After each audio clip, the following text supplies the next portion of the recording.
Hello everyone, আজকে আবার তোমাদের সামনে চলে এলাম একটা নতুন আবার একটা রেসিপি নিয়ে। ধনেপাতার চাটনি কীভাবে বানায়, তো তার জন্য দেখুন এক আঁটি ধনেপাতা নিয়ে নিয়েছি, আর কিছু পরিমাণ রসুন, লঙ্কা, আর এটা বুঝতে পেরেছেন, এটা হচ্ছে তেঁতুল। আমরা তেঁতুলটাকে একটা বাইলে ভিজিয়ে রেখে দিয়েছি।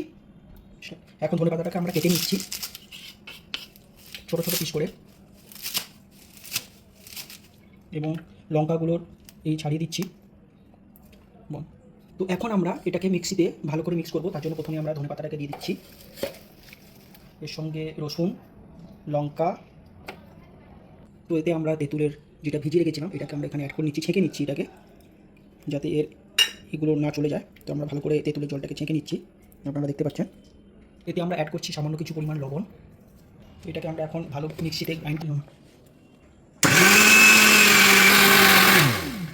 তো দেখুন কত সুন্দরভাবে চাটনিটা হয়ে গেছে। তো আপনারা যে কোনো খাবারের সঙ্গে এটা অ্যাড করতে পারবেন, এমনি খালি ভাতেও এটা খেতেও সুন্দর লাগে। এটা সব জায়গায় আপনারা যে খান, মোমো খান, সমস্ত কিছুতে এই চাটনিটা এত সুন্দর টেস্ট হয়। তো আপনারাও খেয়ে একবার ট্রাই করে দেখুন, তো সুন্দর হয়েছে। তো আমিও দেখছি, সেই হয়েছে।